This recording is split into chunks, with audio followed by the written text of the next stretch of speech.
last spin. Let's go. Bam. Ugh.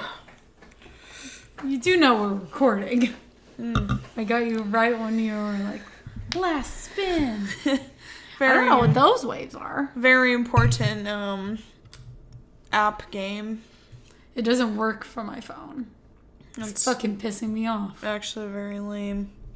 Alright, I'm out of there now. Okay, good. Hello. Welcome to episode... hold on. Some episode. I gotta look it up.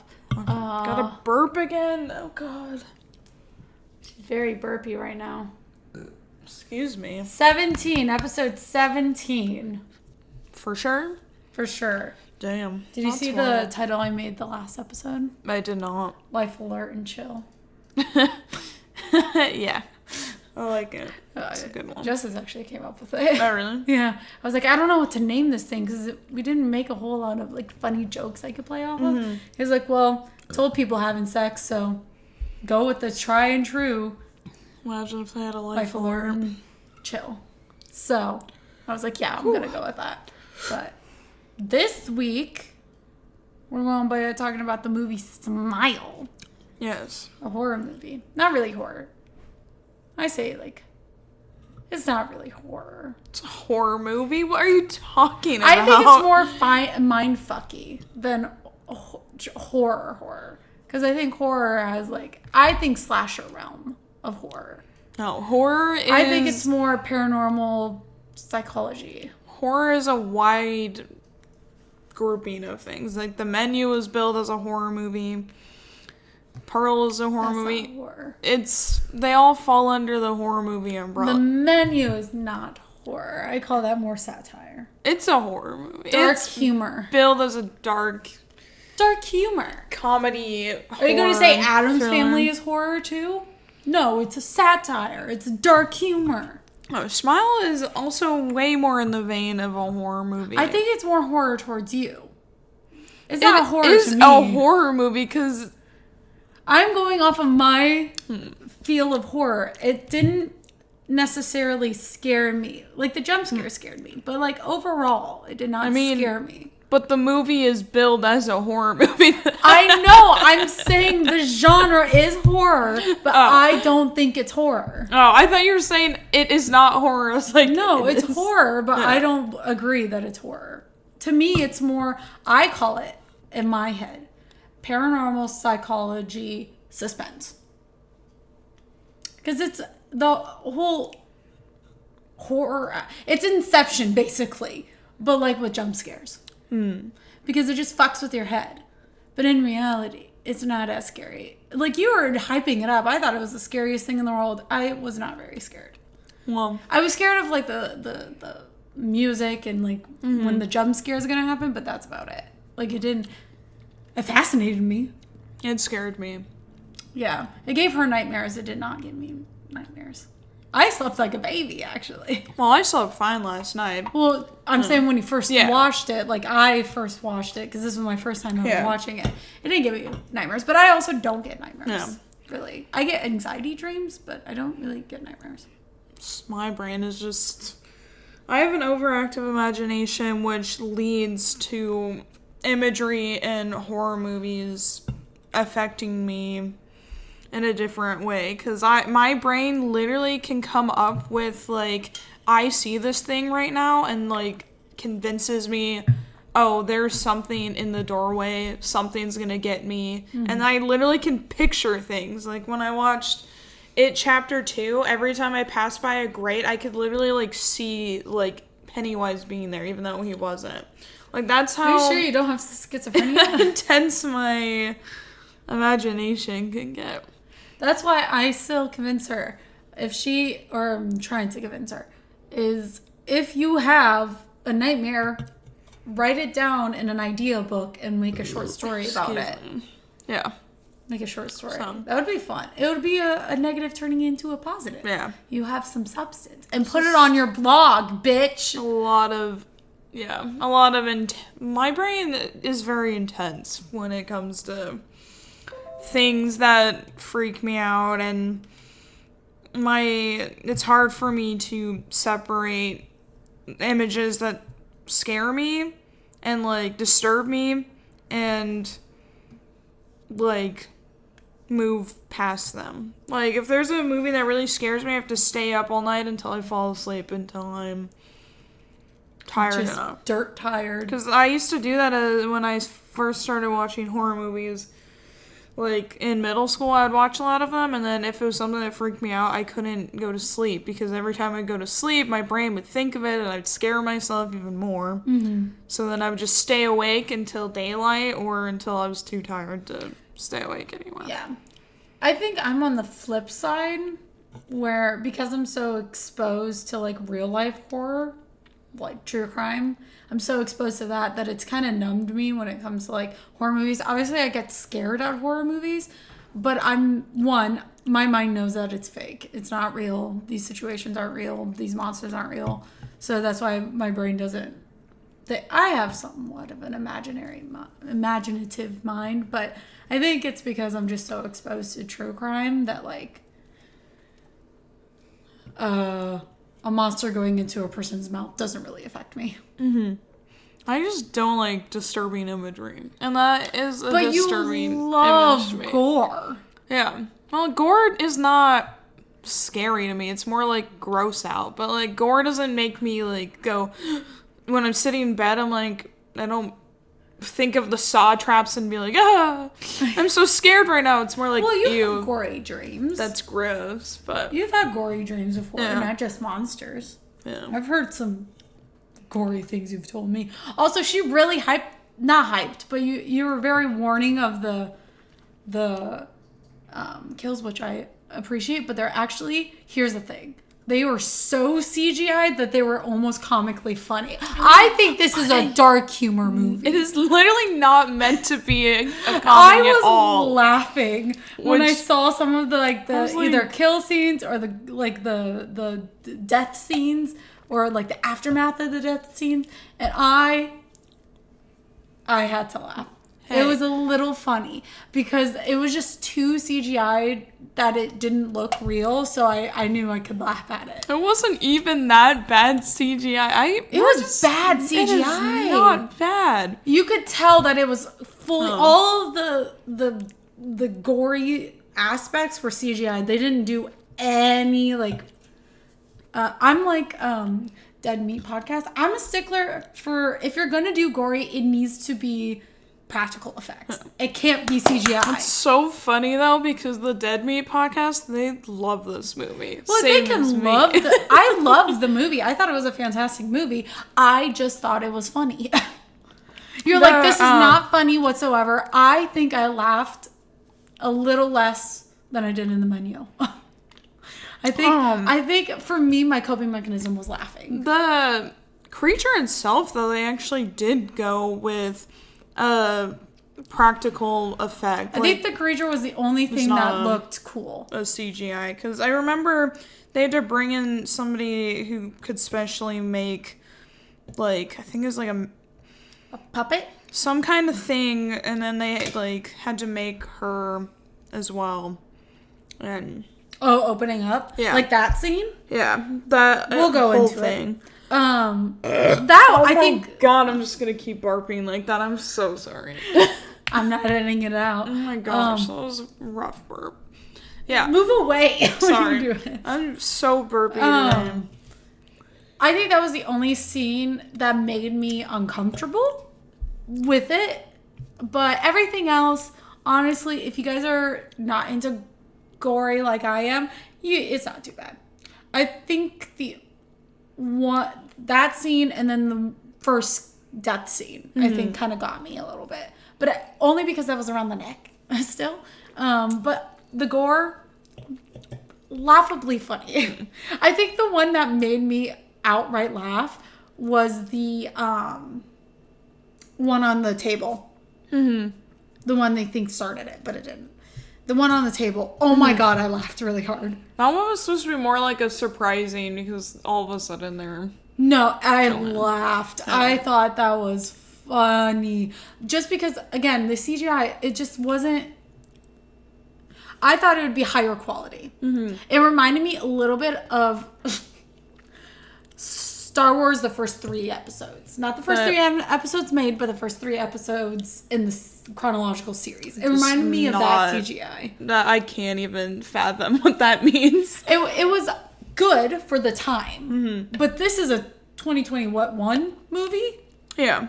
So it was like, the CGI looked like it was made in 2003.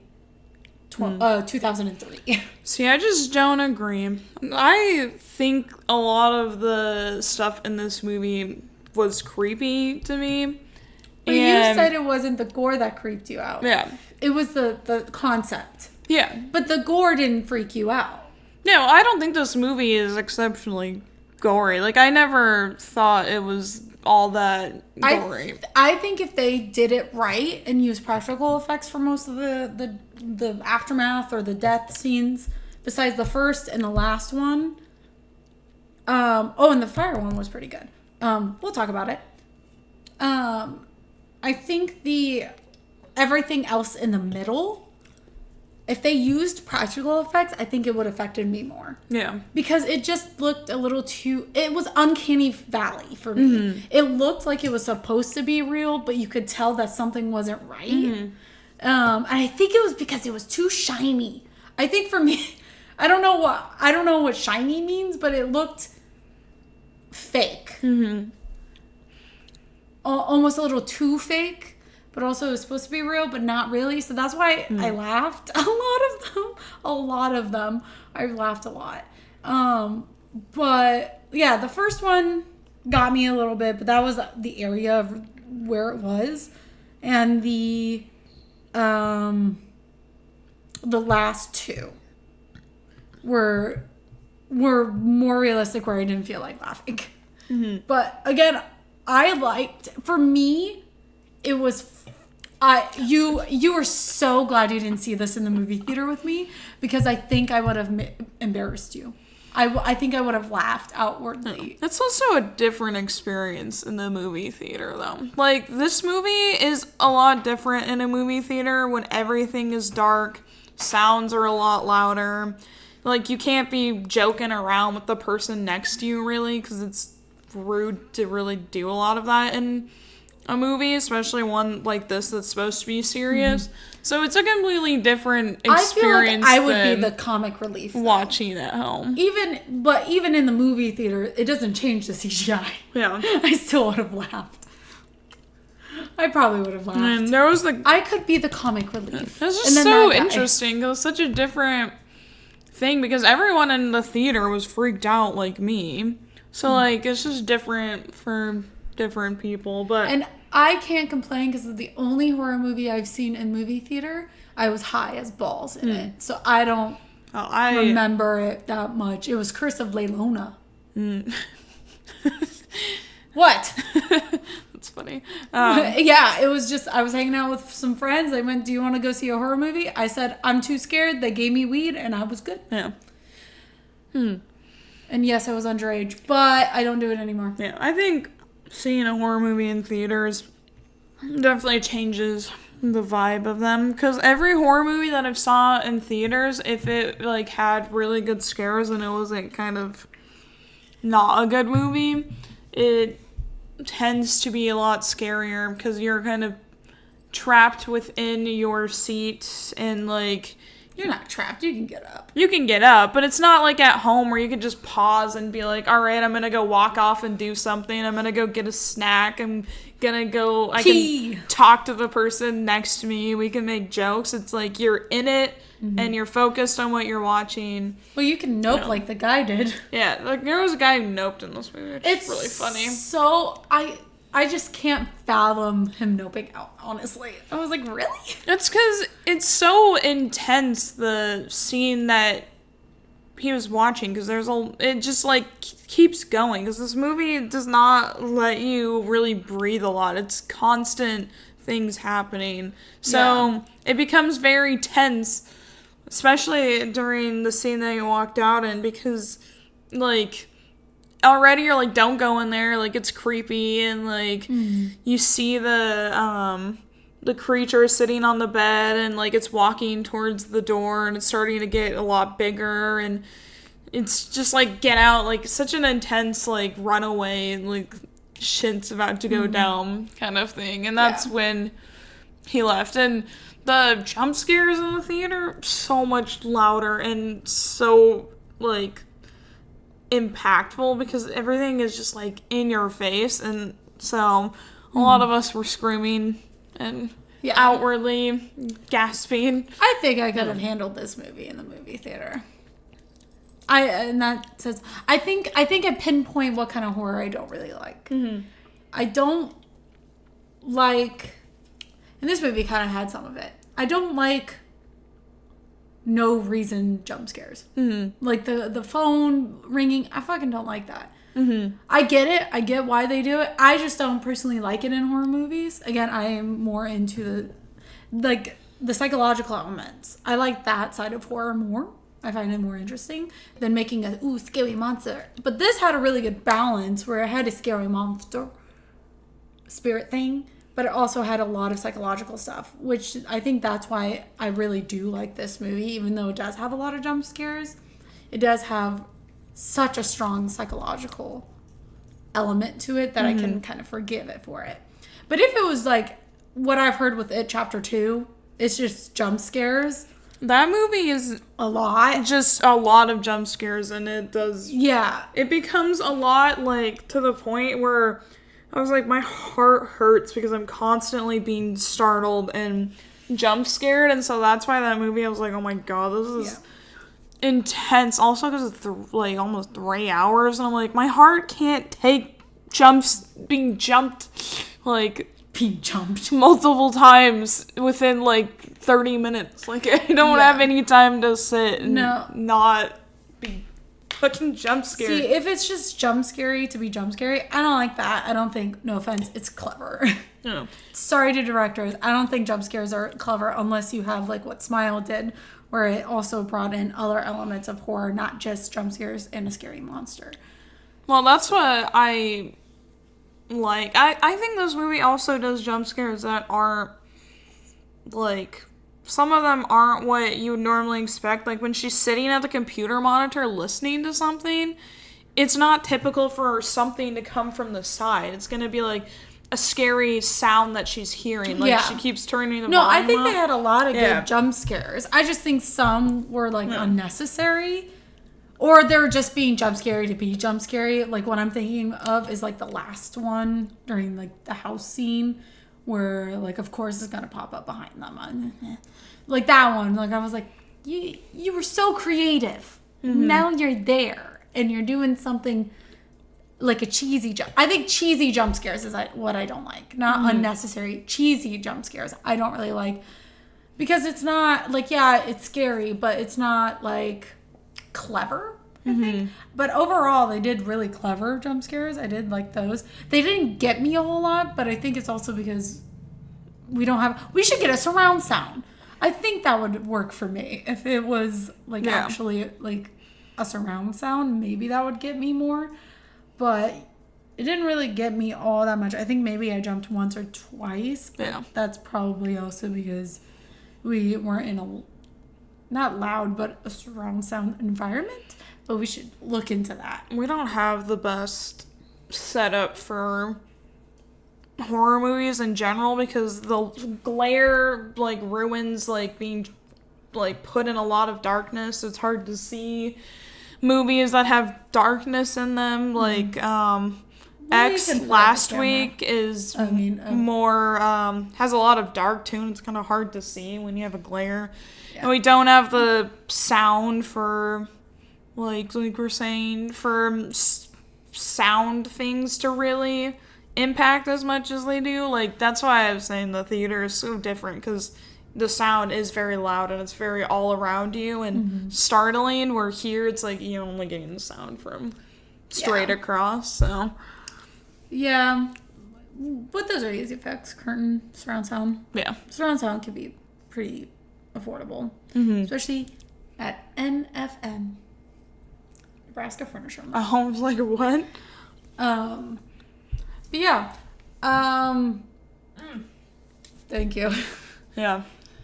So yes, we're talking about Smile. We kind of just went right into it. We didn't even do like intros. Yeah. How our week was. Our week was shit. We'll just collectively agree on it. Yeah. I mean, I guess my week's been fine. I've been in training for my new job. I'm very tired. There's a lot of sitting and listening, and I'm just like, my brain can't sit and listen for 8 hours. I start to tune out, but I'm like, I gotta listen because this is what my job is.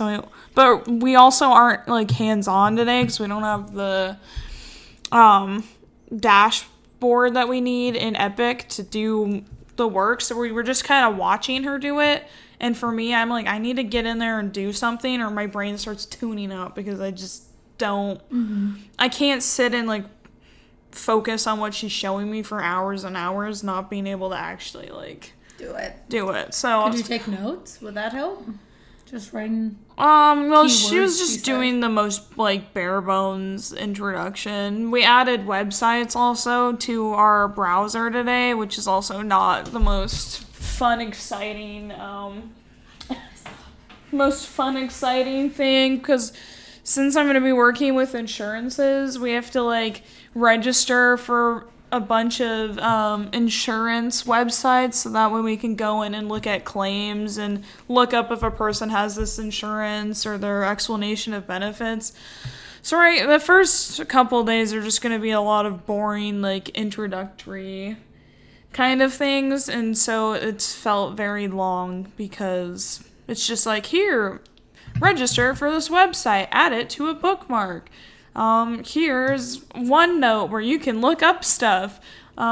Here is what your Epic will be set up like, and it's just like, it's just a lot of sitting there and watching and adding things, and it's just very tiring. So mine was okay. I don't have much to say. Except I gotta get my oil changed. Yeah, exciting. That's probably about it. My foot's so asleep right now. I don't even know what I did. I wasn't even sitting on it. But yeah. I'm Tessa, by the way. I'm Lyrica. Yeah, look good. Look at that. The wave. Fat wave. Yeah. But yeah, it's talking about Smile. We already kind of went into it a little bit, but we need to switch it up on you guys. Yeah. Doing the intro later instead of at the front. Except it's not an intro anymore. Yeah. It's the lettuce. It's just such a rambling move to the later time. I think it's because we also enjoy this movie. Yeah. So I woke up from a nap, so my brain is also frazzled. She took a nap. Yeah. You lucky duck. I just get off and then we immediately start recording. We'll see if the messes with my sleep though. So it was only like an hour nap. Yeah, but I took a nap Sunday and then I had the worst time trying to go to sleep. But that was a long nap. It was like an hour and a half. Oh, it was about the same time. You went to, but you also woke up and then went back to sleep. Yeah. On Saturday. So I bet your sleep schedule was just all out of whack. Yeah, so that's why you don't date somebody who naps all the time. Because then you want to join them. That's true. You just have to leave the room and not come in. Except I did need a nap Sunday because hungover, and I was like, I need more sleep. Like, I didn't want to do anything that day. We went out Saturday night. That was fun. Lyrica threw up everywhere. Not everywhere outside. Clarification, not like in a bar. Yeah, I just left. We went to a pool party first and then went back and then so we were drinking from like 3. You left around 11. Yeah, I think that's when I tend to end up feeling sick. I don't think I made for long like drinking binges. Yeah, that keep going, because I did that before, like 2 years ago when we went to brunch, and then went to a friend's house and drank there, and then you left. You went to brunch, and then you came up here because I was Joseph time. Got it. So that day, the long list of men. That day, Nancy and I just kept drinking from like noon to like midnight, and I was so like trash and did not feel good at all. I was like, this is not my vibe, I don't think. Yeah, I drank from 3 p.m. to about, I think I had my last drink at like 1. So 3 to 1. Yeah. p.m. Almost 12 fucking hours I drank. I was good. I was fine. But I also didn't take any shooters. I did take a shot. I took a Jolly Rancher shot, I think. I wish I would have been able to stay out, but I was trying to do right by myself because I tend to be like, I can't go like home, but I was trying to be like, I need to go home if I don't feel good and not sit and be miserable. Yeah. Even though, luckily DJ was there and he was able to go. And he was checked out. He was tired. Yeah, he didn't want to really. Oh my God, I almost grabbed my story. I got hit by a car. Oh yeah, I was like, technically a truck, and I got love tapped. Yeah. Yeah, we were walking on a crosswalk. The guy I'm seeing, he was walking in front of me. Then it was me, and then it was you and DJ. And he crossed. The guy it was an okay to walk sign for us. The guy in the truck motioned for us to go. I wasn't looking. I didn't see it, but you guys saw him.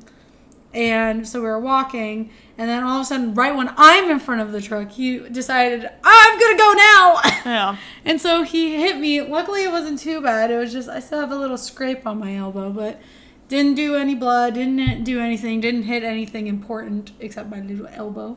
And Justice and DJ were very upset for like the rest of the night. Yeah. When we went back to the hotel room, he was still angry. Yeah, it was wild. I was just like, what are you thinking, dude? What was in your brain? It was, yeah. And he didn't react when he hit me. I was so shocked. He only reacted when Justice hit his car. Yeah. Just like, what? Yeah, so that happened. Yeah, I told everyone on Monday. Everyone thought that, they were concerned. I was like, no, I think it's just a little scrape. And they're like, okay, you're good? I'm like, yeah. And they're like, what? Yeah. So I'm going to be telling that story for the rest of my life. Yeah. That's wild. Until one day I actually get hit by a car. And then I'll be telling that story. No. I mean, I almost love tapped a person. On purpose? No, on accident. Because sometimes you have those intrusive thoughts. No, it was on accident because I was trying to turn and it was downtown when I wasn't comfortable driving downtown because this was like right when I started college, and I was coming and I was listening to music and I was like, okay, like trying to figure out my turn, and I was already confused. And then I turned and then I didn't realize that the people, like, even though you can turn, they have the walk sign still, and you have to watch for them. So I turned and I almost hit this girl. She like put her hands on my car, and I was like, oh my god. And she just gave me the most like incredulous look, and I was like, oh my god, I'm so sorry. But at least you reacted. And I was like, oh my god, what if I ran her over? But I didn't. So thank God. Yeah, I don't know. No, I don't know. It was wild. Cars are so safe for everyone. Yeah. And I go on vacation one more day, and then I'll be on vacation. We vacate, going to Sam Smith. Yes. You won't say where, but going to Sam excited. Sam Smith is probably my favorite artist, like solo artist. Because I break them up, because I'm like, I have a favorite K-pop group, I have a favorite band, and I have a favorite solo artist. Sam Smith's my favorite solo artist, so I'm very excited for this concert. What day is the concert? Friday? Friday. So this will be out when you are recovering. Yeah. I'm so excited. I gotta find time to edit this. Yeah. I'll do it Wednesday. I have nothing to do Wednesday. we're recording, by the way, on a Tuesday because Lyrica leaves tomorrow. Mm-hmm. So, I'll do it Wednesday. Yeah. I'll do it Wednesday. I have nothing to do except fold my laundry. I gotta fold my laundry. Don't look at the dishes. It's your turn to take them out. Wasn't looking. I was just nodding my head.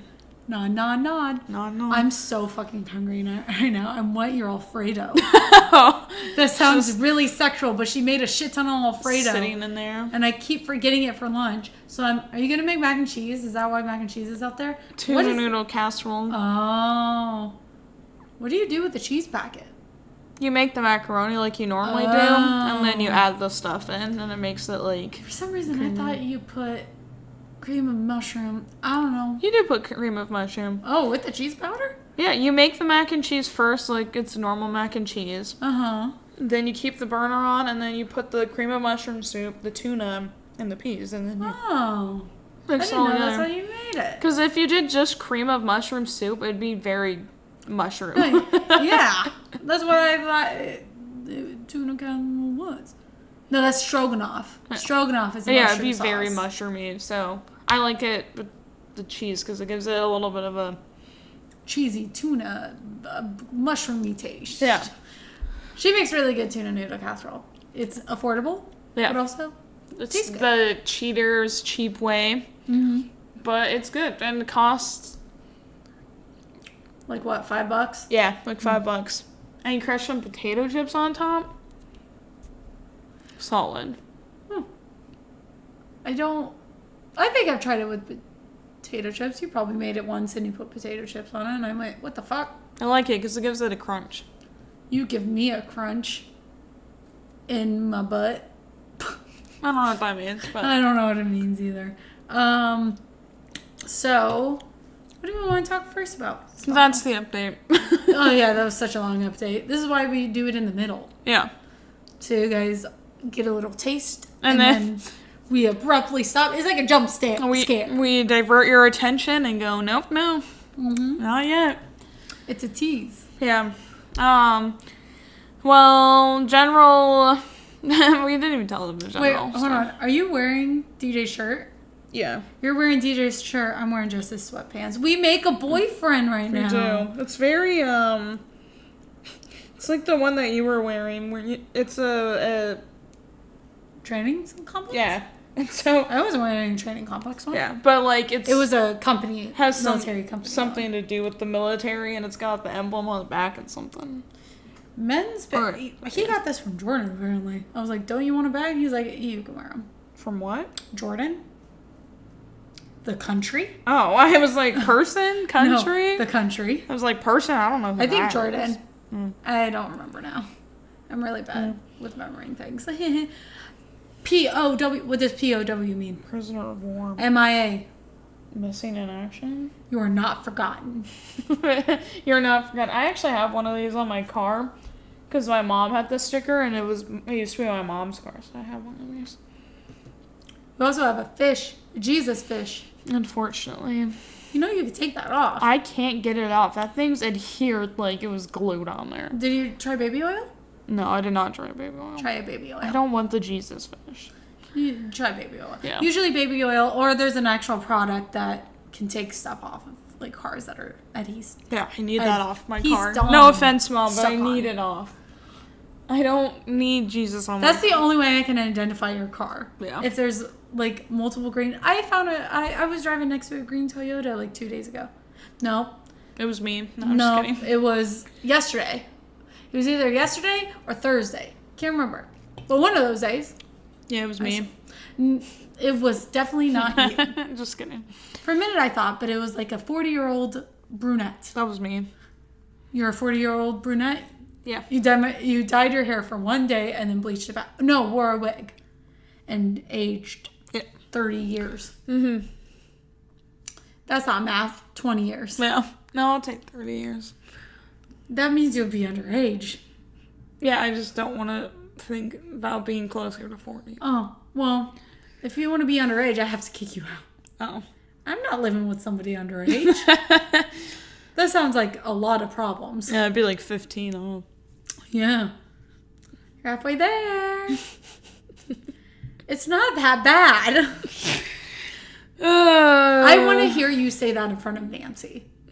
I want you to offend Nancy's her. 30. I was talking about 40. No, well, I meant you're halfway there to 30. Oh.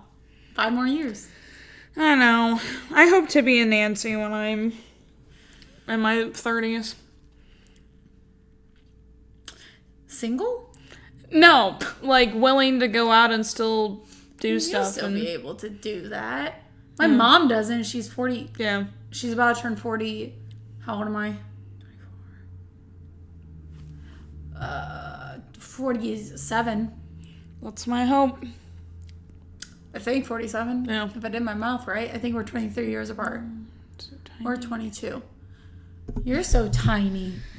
Anyways. Smile. Go. Yeah. Main story is that Try doing it in 2 sentences. I could do 5 words. Go ahead. No, I meant I could give you 5-word synopsis, but I'm gonna give you 2 sentences. Ready? That's 1. No, shut up. Trauma curse demon. You can use full sentences. You can use a full sentence. There's a trauma curse demon. That's 1. That latches onto people and fucks with their brain. Okay, that's 1. You did a conjunction. Yeah. Do the second one. And eventually... You can't put and. You can't put 2 conjunctions in there. Eventually, the person ends up offing themselves due to the curse. Of seeing somebody off themselves. Yeah. That have the curse. Yes. That was a pretty good synopsis. That's basically the whole plot. Yeah. Yeah, look at you go. She kills a cat. Go, cover your ears. On accident. Not really on accident. Well, technically on accident. An accident, yeah. Yeah, because she did it non-consensually. They never show us what happened, but I'm assuming there was a point in time where she wasn't aware of her reality, because this curse, demon, entity thing, it, like, fucks with your sense of, like, perception and gets in your mind and makes you see things so you're not sure what's real and you're not sure what's fake, and it will even, like, lure you into thinking you're, like, talking to somebody and then hits you with the, like, oh, this is not real. Like, and so I'm guessing what happened is it was during one of those moments, and, like, I don't know if she was, like, trying to defend herself, but it turned out to be her cat, but she doesn't have any recollection of it happening or isn't sure what was real and what was not. So, yeah, poor mustache. You know what could have been it? Where she must have just put because the cat doesn't have any, like blood or anything. It had blood on its neck. Like, I thought that was the collar. No, it was like... Oh. So I was thinking maybe she put it in there and then closed it and then wrapped it up and it just suffocated it. She put it in a present box because she thought she was wrapping a train, and then it actually was her dead cat. Just really traumatizing for that child. I don't like this entity because it's just mean. It, like, just does shit to be mean. Yeah.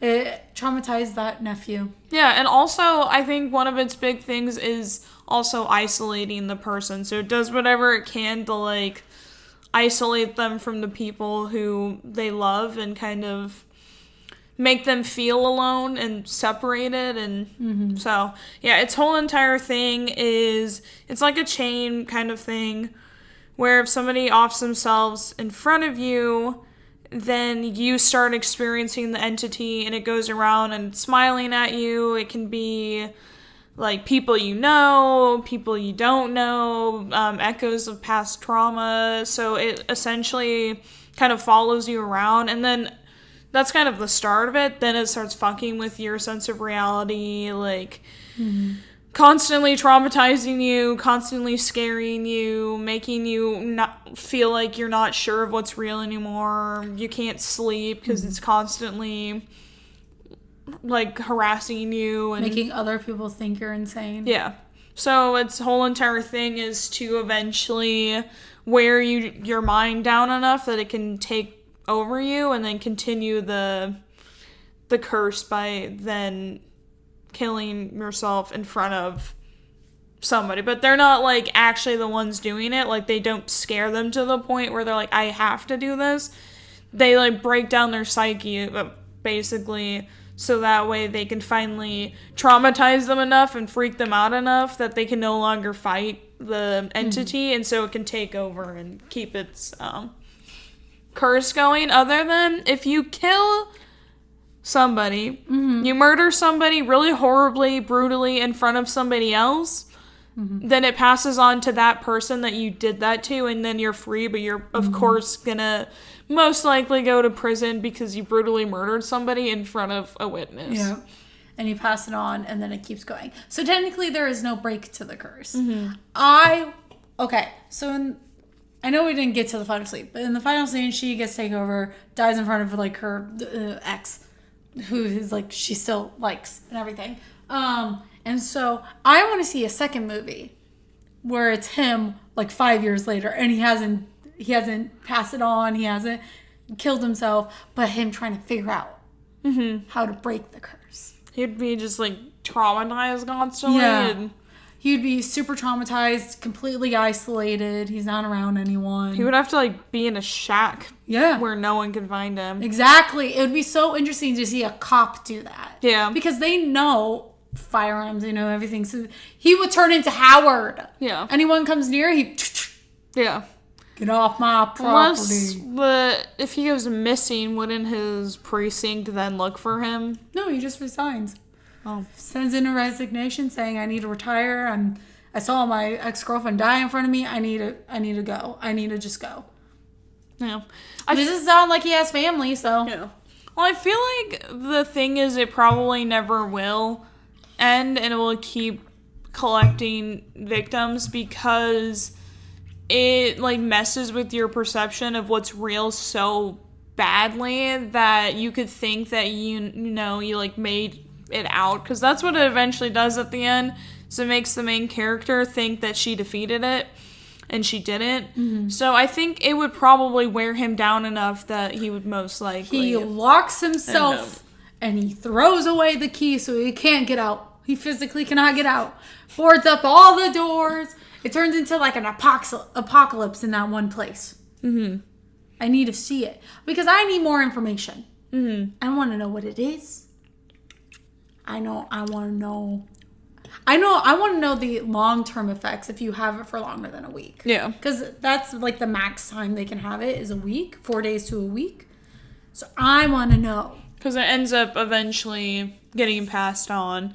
So I don't know if it would then just, like, leave him and be like, okay, I don't know how it would work, but... Yeah, I would just need more information about what it is. Yeah, well, I kind of like not knowing, because there are a lot of horror movies they'll be like, it was this curse because this lady died and then this thing happened, and it's very long and convoluted reason. That's what they do in Truth or Dare. They come up with the most convoluted, like, ridiculous reason why it exists. So I kind of like the idea of it being kind of like anonymous, and I think it also works as a metaphor, like, for trauma. Like, trauma is gonna exist everywhere, like, it's never gonna not exist, so this entity just exists because trauma exists.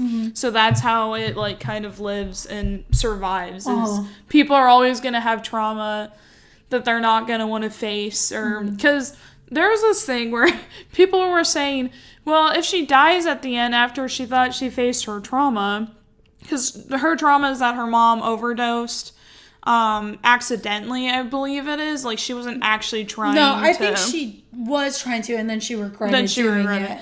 Because she was like, I did something bad. Yeah. And that's not something like, I accidentally did something. It's more like, I did something and now I regret it when it comes to overdosing. Yeah, so she ended up seeing her mom, and she didn't call for help because she was so afraid of her mom which I'm guessing her mom was probably constantly, like, kind of a scary figure for her. So she was, like, at 10 years old, like, I don't know what to do with this. Like, I'm scared. I'm guessing she had, like, schizophrenia. Yeah. Because her sister was saying, you're acting just like mom.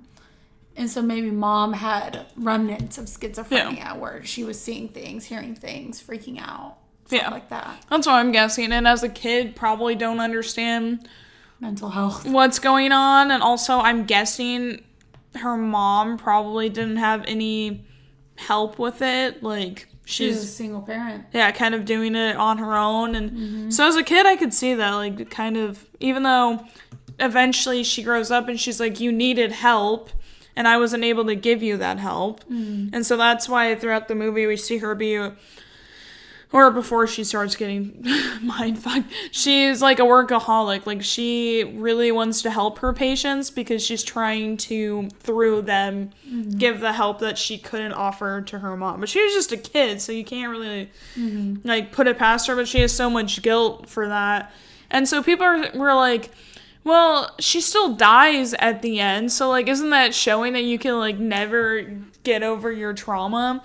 But I think what it actually is she waited so long to face it that it just eventually ended up being, like, her downfall. Like, it seems like she kind of would just sweep it under the rug, like, wouldn't really talk about it with her therapist, tried to live a life of agreeableness and easiness, and so it's not that she's getting killed because, like, oh, you have trauma, you get killed then. It's more like she didn't face it, so it eventually ended up, like, harming her. I don't, like, if that's what it truly is, if that's what they were trying to portray, I don't like that. Because it's like victim blaming. Like, you should have said something sooner, or you should have come up with your trauma. You should have accepted your trauma early on. Most of the time with trauma, people assess their trauma in their time, on their scale, when they're ready to. Because, you know, I mean, one of the biggest things, PTSD and people who are in the war, veterans who are in the war, they don't want to go into that trauma right away because it can be quite triggering. Yeah. So they wait a little bit until they're able to talk to somebody about it. Yeah. And be everything. So it's almost a little bit like punishing, being like, you should have said something sooner. Yeah, that's what I was trying to explain, is it wasn't meant to be punishing. Like, I don't think the, like, authorial voice of the movie is like, you have trauma, therefore you're a bad person. No. Yeah. I'm not saying you're a bad person. The concept is you didn't address your trauma sooner. Yeah, I think that's why she died, because she didn't come to terms with it sooner. More like she, like, what I'm viewing it as is she just, like, never wanted to until it was, like, imperative for, like, this moment. Mm-hmm. Like, I don't think if this would have happened, she ever would have, like, really. Oh, she would have. Yeah. Well, that's what I was getting from her, is, like, she, like, doesn't want to address this, and so then eventually she's like, I want to, but the demon entity has just worn her down so much that, like, she wasn't able to beat it. But I don't think you can really beat this thing. Like, I think that's what it does, is it messes with, other than isolating yourself. No, I have a different thought. I don't think it will, like, I think that's also part of its game, is being like, you think that I can, like, facing this is gonna help, but, like, I'm always gonna be here with you, so, like, I'm gonna wear you down and feed off of that. So, I have a theory. Mm-hmm. So the movie kind of portrayed, and you, before I watched the movie, kind of insinuated that this happens to people who already have previous trauma. Mm-hmm. Okay, what if you do it in front of somebody who doesn't have previous trauma? Would it pass on to them? Well, I'm wondering, I'm thinking it still would, because they would then be traumatized by somebody, like, being brutally murdered in front of them. So I think it's just, it seeks out people like that, but it could still pass if the person who would, unless But they have not said anything about it. So maybe that's a loophole. And maybe like, Joel will figure it out. The person doesn't care that their significant other or, like, person close to them got brutally murdered in front of them. Or stranger. Maybe it would be like, okay, like... Well, maybe, because all of the ones that we talked about had some type of connection with a trauma. The main character, her mom died in front of her and she didn't do anything about it. But she really couldn't. She was young and scared. The one before her, the student, PhD student, she saw her grandpa die. Before her was the professor. He saw his brother die in a car accident. Mm-hmm. And then we don't hear anything past that, really. But assuming all of it was traumatic events that happened significantly in the past, because hers was when she was 10, she's like, what, 30 now? So 20 years. Grandpa was also, 20 years? 10 years ago? Mm-hmm. Roughly 10 to 20 years. The professor was 20 years ago. So if it is a 20-year gap, does it have to be a certain... That's why I think it was a little sloppy. I wish it explained that more. Being like, can this happen to anyone? Or is it just targeting people with trauma in the past? Because that's what they're insinuating. Yeah. So that means there is a way to break it.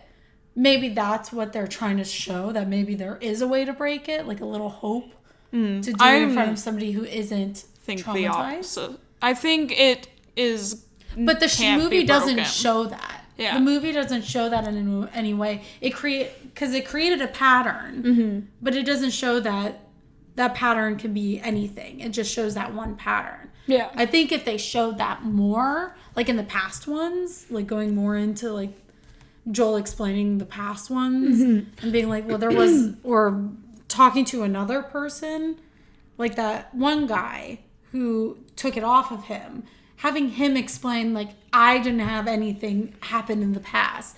Because then that will show, like, okay, it can never be passed on to anyone then. Having a little tidbit in there. But, like, there was nothing, so we don't know for sure what this thing actually hooks onto, whether it's past trauma or no trauma. Because the issue is, why would you include that in the movie if that's not the important part? Yeah. So why have the student talk about her dead grandpa? Why have the professor, his wife, talk about seeing his brother die? So stuff like that. So I'm like, okay, if you're setting that pattern, if that is important, because we agree directors put things in that are important to the story, if you're including this in, is that then the pattern? It has to be somebody who had past trauma. And that's why it's, even if you try and resolve your trauma, it still doesn't work because you were forced to do it. Yeah. So, because that's the only way I can see them being all connected, having some significant past trauma. But then the question is, what's Joel's past trauma? If that is the pattern, what is his past trauma? He is a cop, so he's probably seen... He probably said something about something that... So maybe that's why then it passes on to him. They wait for significant people around them that have a past trauma, and that's the right time. And maybe it's showing that everyone... Like, there is at least one person that you see in a week that has a past trauma. Mm-hmm. Whether it was a serious trauma, like resulting in death, or an actual, like an abusive family member, like stuff like that, or a sexually abusive family member. Those are still types of trauma. Or a war veteran, that's a different type of trauma. Yeah. So maybe, and you'll experience one person in a week that has that type of trauma. So maybe it's explaining that there's a lot of people who have a trauma. Yeah. Well, it does show that some of the people are just strangers to each other, and some of them actually have a sort of connection to each other. So I'm guessing it has a way of knowing who it wants to, like, target. Like, it finds that right time. It can feel something, or, like, has a sort of, like, sense about, like, oh, I know I can feed off of this person. Because I think it also... From what they're saying is, it uses your past trauma to then also wear you down, and like, because she mentioned she would see her grandpa, so I'm sure it was kind of like preying on that. And then the professor bludgeoned himself to death. He was drawing his brother, but like really creepy paintings of his brother. So he probably saw his brother. Yeah, so I'm guessing it knows the people that it can affect. Yeah, which is, I think, explains it more. Yeah.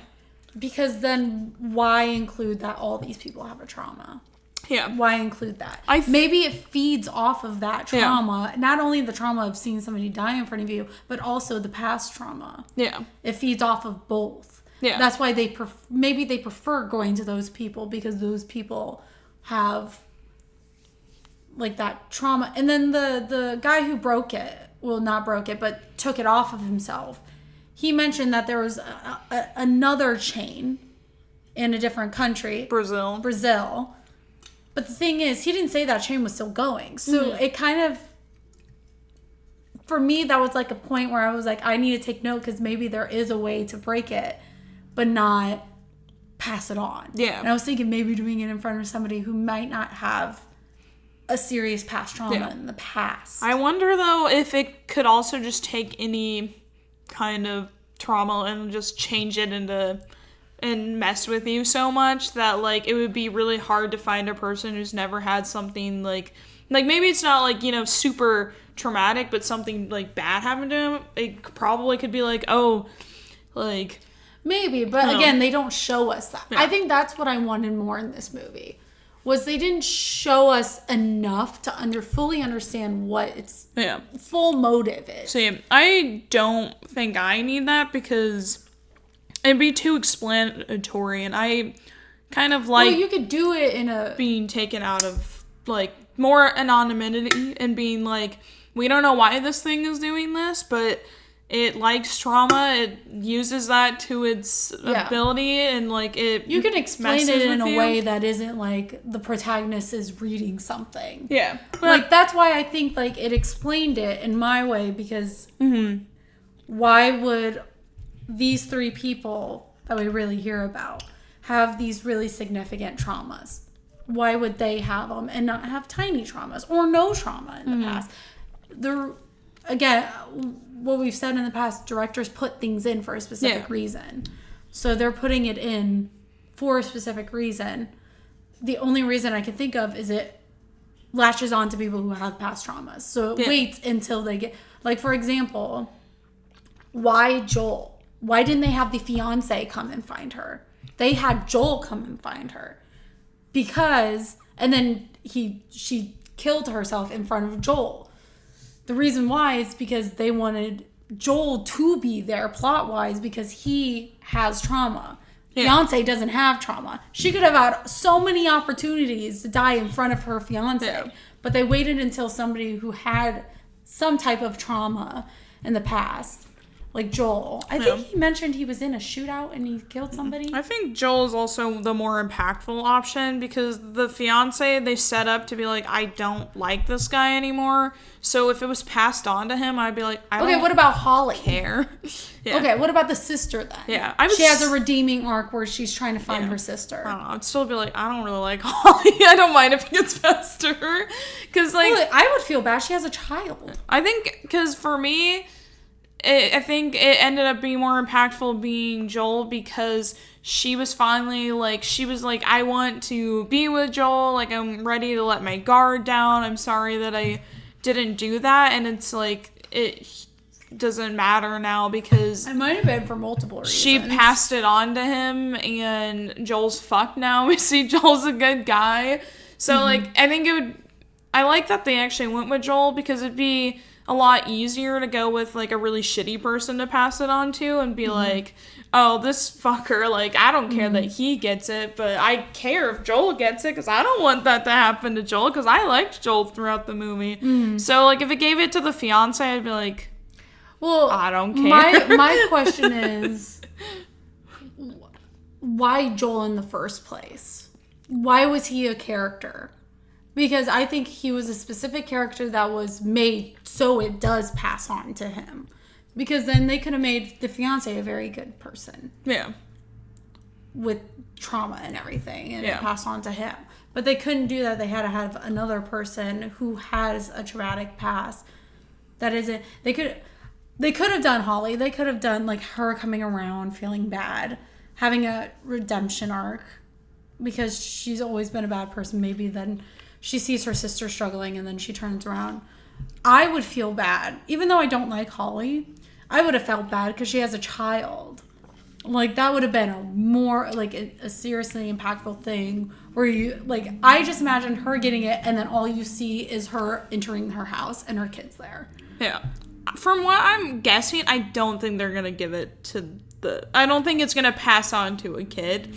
It feels like no, you can still traumatize a child. Yeah, but I think it's targeting, like, adults. Like, I don't think it would... I didn't say it was going to go to the kid. Yeah, but I don't think it would then be like, I'm going to go, like, kill myself, like, in front of the kid and the husband. I think it'd be like... I didn't say that. Yeah. I just said, like, it would be terrifying to have a child in that situation. Yeah. So they could have passed it on to Holly, and that would have been, for me, a devastating one. Like, Joel, I liked him, didn't care that much about him, but if it was Holly, I think that would have been way more impactful to me. Because I just see her opening the door, and you just see the kid there saying mommy, and she has blood all over her or something. That's what I was saying, though. I think she would die away from the kid. Like, I don't think he would see anything of... He would just be like, my mom died. Like, I don't think it would show up... I'm not saying Holly dying in front of her. I'm saying she returns back from seeing her sister kill herself. Oh, from her sister. From her sister. I just see, like, that's the ending scene where he just says, I thought you meant... Mom. Okay, I was thinking, like... No, I'm not saying kill... Yeah. No, I'm saying, like, the devastating realization that now a mom is involved. And she's going to scare the fuck out of that kid. I get what you mean. Yeah. Okay, I was like, what? Confused Where are we about going? the line. See, I think it has more to do with, like, she's, like, off doing her own thing, and, she's kind of blasé now about what she's doing, where, I forget the main character's name. I keep thinking the actor's name. Kevin Bacon's daughter. Yeah, Sosie is her name. Like, she wanted to take the trauma that she had, and she was trying to, like, put it towards something, and Holly feels like more of the vapid character, being like, I'm a PTA mom, so, like... But wouldn't you say that's more of a push down the trauma response than helping people? Because I would feel like helping people and doing a job to help you, like, help your guilt is more of a better trauma response than going the other way and completely forgetting about it, isolating it, don't think about it, kind of thing. Like, she doesn't think about it, but her whole job is to make up for what she did. Yeah. While Holly is, like, completely ignore it. It's, like, nope. But she also wasn't directly impacted by the trauma. But she still had trauma seeing her mom in that state, too. But, you know, that's why I think Holly would have been an interesting take. Because it shows a different look at it, trauma. There's people who actively suppress it, like Kevin Bacon's daughter. And then... That's the character now. Kevin Bacon's daughter. Yeah. Then somebody who completely ignores it. Doesn't pay any attention to it. Doesn't, like... And even so, she still influenced her behavior. I feel like that's worse. Yeah. She turned into a very controlling partner. She turned into a very mean partner. Yeah. Which is not... She's turning into the mother. Basically. Not with the mental health issue, but being a mean person. Yeah. So I feel like that's the opposite way of trauma. You're negatively affecting... Your trauma is now negatively affecting you. Yeah. Well, it's mentally affecting her, but she's actually actively doing something to help. I would say Holly needs a therapy too. Yeah. Also, Kevin Bacon's daughter needs a better therapist. I don't like that therapist. Yeah. She seems pretentious. Yeah, she does seem very pretentious. She wouldn't give her meds. I was like, no wonder she probably stopped seeing her. Yeah, so if I was a therapist with all my history with psychology, I'm not a therapist, but like being in the clinical realm, when a patient is begging you for medication, it could be two things. They're a drug addict or they actually need the medication. She seems to know this person very well. This therapist knows this person. I would be like, okay, well, I know them. They're not going down like a druggy way.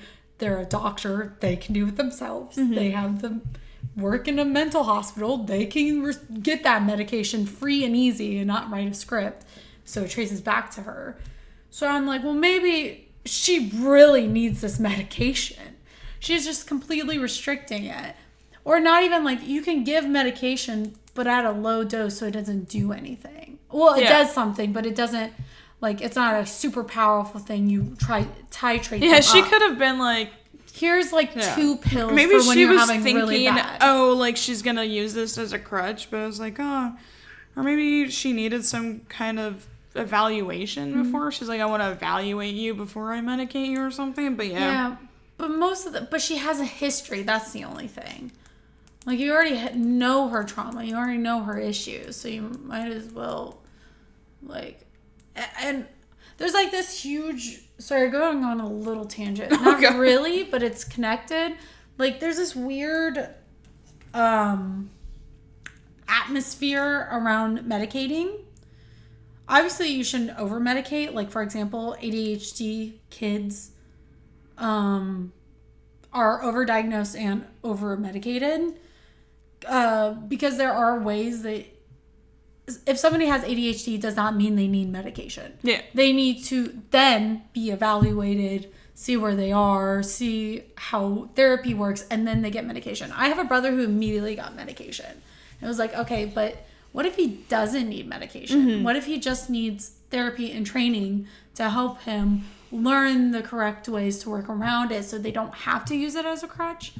But there's also the like opposite side for like depression and anxiety. Those things are under-medicated because they assume like, oh, you just need therapy. When in reality, depression and anxiety, there's actually, on certain people, there is a chemistry connected to it. There's a neurotransmitter issue going on in the brain.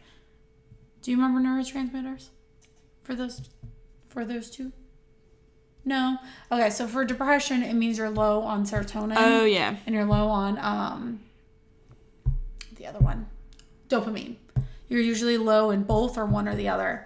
So a lot of the time, antidepressants is to trigger those gates to release those neurotransmitters more so you feel maybe not like happy. It's not like a happy drug, but you feel more normal. Mm-hmm. You don't feel as depressed and everything. Anti-anxiety medication releases a transmitter that helps relax you. Usually it's GABA. Usually it's I can't remember the other one. It releases more to help calm you down, relax you. Like Xanax helps relax you really fast. So it helps trigger those things.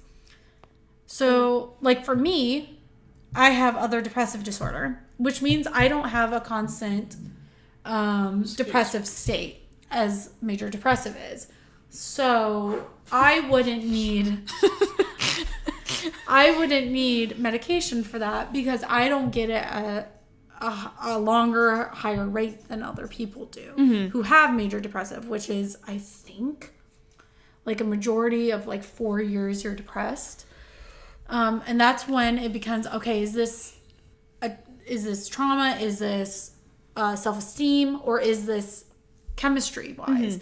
And then that's when medication should be handed out. Yeah. Because you can't go to therapy to fix a chemistry problem. You can't go to... for example, you really shouldn't go to an ENT, an ear, nose, throat doctor, when you have a broken leg. That's not the area you go. So, like, it's just that weird stigma that giving medication is a crutch. You're not dealing with your trauma and everything. When in reality, most of psychology treatments find that significantly find that usually doing a combination, medication and therapy, helps the most when it comes to a majority of mental disorders. So doing both medication and therapy. There's specific people that just need therapy. There's specific people who just need medication. But most of the time, medication and therapy together help the most. So most of the time, if your doctor is just giving you medication and is not also giving you therapy or finding you a therapist, that is not a good doctor. They are not, no offense, they're not looking for your well-being. Yeah. You need to go to do both. If you're getting medicated, I also say go get therapy. Even if it's a chemistry problem, still go get therapy. Yeah. Because there's a lot of stigma behind people who are medicated. So you're going to get a lot of pushback. You're going to get a lot of anxiety. And also just being diagnosed with a mental disorder is a hit or miss for some people. Some people it really helps them. Some people it really hurts them. Because some people think, now that I'm labeled, I'm in a box and I'll never get better. While other people, like me, it was an explanation to something. I knew something was wrong. I couldn't figure out what it was. And now I finally have a label to it. I now know what I have. It's the same with physical disorders and physical ailments and illnesses. Yeah. Once you get a label, sometimes there's relief. Sometimes there's both. Sometimes there's dread that they found out. So therapy, get it. If you need medication, get it too. I'm going to talk to, probably not a therapist because I don't think I need therapy, but a psychiatrist for my extreme anxiety attacks, aka plane rides. Yeah. I'm going to see if they can just give me like a small little bottle of like Xanax so I can cut them in half whenever I have to go on a plane. That's fine. Like 2 or 3. I will say, in this movie, I don't think medication would help her because it is not her brain, it's a thing targeting her. So even if her therapist did give her that, I think it would still just fuck with her because I wonder how it would be if I wish they included her getting like a little like maybe some Xanax to calm her down and see what it does when she's on medication. Yeah. I want to know what that fucking thing does. I feel because like it calms you down. It calms your brain waves. It doesn't make you freak out as much. So I wonder what it would do when your brain isn't scared. I think it would still cause you to feel really disoriented to the point where you would be like, I still don't know what is real right now. And so I think it would still be able to have its grip because it's not like, because the medication would, help like her like internally, but this is also an external thing like harassing her, even if it's like it's doing things outside, even though it's kind of like in her brain, it's still messing with her reality. So like it's an external thing that's also attacking her internally at the same time. So I feel like it probably would still be able to like fuck with her. I do have a question. How do you think it would affect somebody who's blind? Probably like voices or something like that. What about somebody who's blind and deaf? Maybe it just doesn't target those people. Touches them. Hi! I guess maybe like it would be more... Wow. It's ableist? Maybe it'd be more inside the brain, like showing them like horrible images or something but blind like that. People can't see images unless they were blind later on in life. Fun fact, did you know that? Yeah, I don't know. Blind people who are born blind can't see mental images, but people who are blinded later can see mental images. Maybe it just targets the people that it knows that it can show awful things to and mess with their reality. Wow, this monster's ableist too? Well, yeah, I mean, it is a monster, so it is... Equal rights to all. It is a mean demon, so, add ableism to it, I wonder what it would do if somebody's in a wheelchair. Would they push them? That's mean. Yeah, I mean, it's not a nice entity. No. It feeds off your trauma, makes you feel bad for it and, like, kind of fucks with you in that way. It's just really mean. Leave them alone. I want to see if it attaches to a kid. Yeah. I could see it doing it. It's not a nice thing. Why would it be like, kids are off limits? I don't know. Maybe that was in the other chain, but Oh my god. Ooh, the sequel should be the chain of, like, a prequel with the chain from Brazil. I don't think it's gonna do a sequel, which is actually kind of nice because there's the trope of horror movies just constantly being like, we need sequels and then multiple prequels and then we'll do more sequels. And it's just like, you can have a one-off movie and it can just be a one-off movie. You don't have to like... Don't you like the trilogy with Pearl, though? Yeah, I do. But you don't always have to go down the cycle, because then that's when movies also start losing kind of their sense of how good they are, because they're just trying to make money, so they stop caring. Are you just talking about horror movies or all movies? No, I'm talking about horror movies. Because I was about to say Fast and Furious. That is a trend with... Well, yeah, because things tend to get more ridiculous, like... Because then you're trying to make more money, and... Horror does tend to recycle things, because they're like, oh, this is a marketable product that we know that we can make some quick money on, and then they stop caring about the product itself and more the money that they can get, being like, well, here's a movie with Michael Myers, you like Michael Myers, so then you have varying degrees of how good the movies are. Like the remakes of Michael Myers, like the first one, 2018, pretty good, and then the quality starts to dip because they stop caring about the product they're doing. What would you think about if Brazil made a movie? That'd be interesting. Then about it's a foreign movie, or the directors go down and they actually hire Brazilian actors down there and film there and stuff like that, where it's a sequel, but it's like completely in the culture of it. Yeah, it's not just Brazilian speaking English the entire time, but it's actually like there. That would be interesting, because I would like that, because then I would want to see if the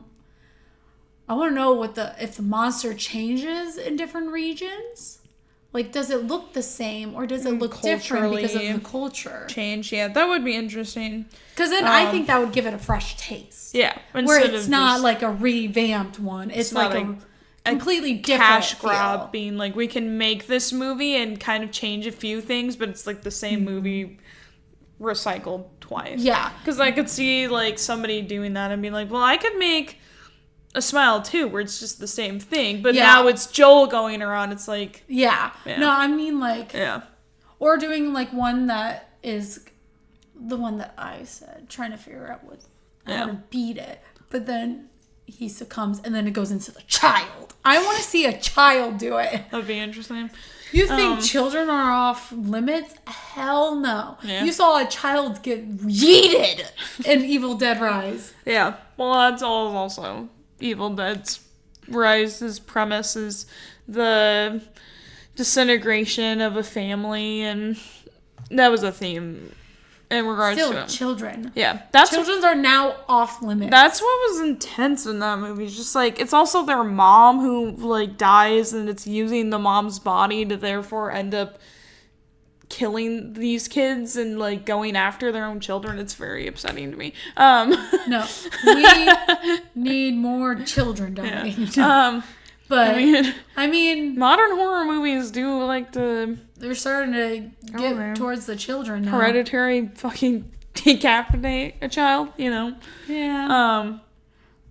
There's another thing that I want to talk about in regards to this movie, and that's like the idea, like, it's called Smile, and I think what is interesting is, a smile is typically, a happy thing, but I think the point it's kind of trying to make is people, that kind of idea of like people go around smiling and putting on a mask like they're okay because they don't want to share, or they want to be seen as like they don't have anything, bad that's happening. So there's kind of that stigma of being like, you never know what's going on behind, a person's smile. Like thinking about, comedians who are pretty funny, and they tend to have a lot of this like mental health issues going on, but they don't let people, outwardly see them. So I find this movie interesting, being about the trauma that they're facing, and also they end up, the creature ends up killing them, but like outwardly it's seen as like a suicide kind of. And also Sosie Bacon's character, she kind of lives a life of not letting anybody get too close to her. Which, you know, not saying, like, that's a bad thing. Like you were saying, like, you face your trauma, like, so you can. In your due time. But kind of also saying, like, it's okay to be able to not, you know, that saying, like, it's okay to not be okay. Like, we don't all have to put on a smile and pretend like we're okay if we're not. Because that's, like, a thing that I like to do is, like, if I'm having a hard time, I don't like people to know that. Where, you know, sometimes it's actually good to talk to somebody if you feel comfortable doing that. But our kind of American society, like, it's getting better, you know, but it's still kind of a mental health stigma of being like, no, like, just put on your smile, go out into the world. You can't be crying in front of people because it's going to be awkward, or like people, you know, they ask you how you're doing and they don't actually want to know. They're just like, how are you doing? And when somebody says, actually, I'm not doing okay, people are like, I don't know what to do with this situation. So I find the title interesting. And then you also see a bunch of smiles throughout the movie, and like, I noticed that in the monster, but also, you know, like, there's the pain scale of being like, oh, my pain scale, I'm smiling, so I'm happy. So, like, that's, you know, a physical pain. But you can have, like, a mental pain and still have a smiling face, but that doesn't mean your, like, mental pain and trauma is actually a 0, like, on the, you know, the pain scale. Because a smile doesn't always equate being happy. So I find it interesting that that's the, like, name and kind of the motif going around. And I will say, though, if you're not doing mentally good, maybe don't do it in front of a stranger. Because they don't care. Yeah.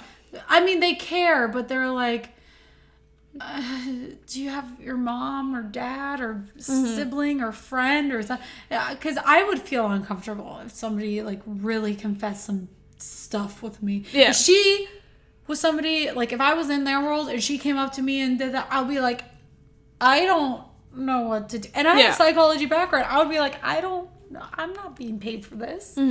So you could cry in front of a stranger and be like, no, I just had a bad day. Yeah. Stuff like that. But, like, don't unleash your trauma onto somebody. No, they didn't pay for that shit. Of course, don't do that.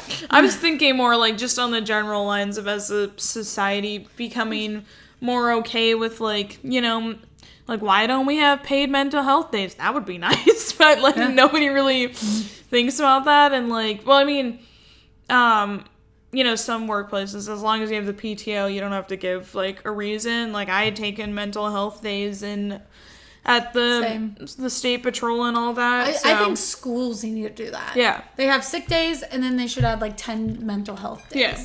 Because, like, I would use my sick days for my mental health days. Yeah. Which my mom was luckily really, really good with. When I'm like, I mentally cannot go in today. She's like, okay, stay home. I'll call you out. And usually all you have to say as a parent is they're not feeling good. Yeah. You don't need to say why they're not feeling good. Unless they're out for, like, 3 days, I think, is when they need a doctor's note. But I bet you can go to a pediatrician and say she's having some mental things. Can you just write down that she needs to be out of school for a couple days?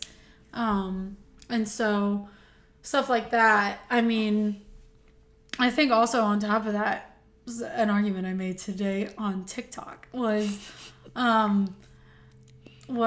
like, somebody insulted something, being like, having mental disorders isn't good. And I'm like, oh, really? Are you willing to up your taxes into helping affordable therapy for people? Like, if you're so upset with people having mental disorders and not getting help, would you give your money to help those resources? Because I know in a heartbeat I would.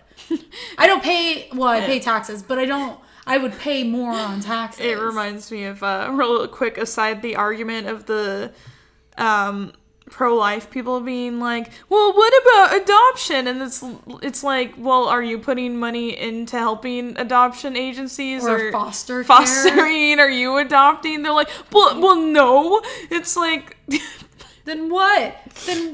How do you fix it then? You're like, oh, foster system. Okay, have you seen it? Yeah. Do you know anything? It's kind of that, like, mentality of like, oh, well, what are you doing? In reality, you're hurting it more. Yeah.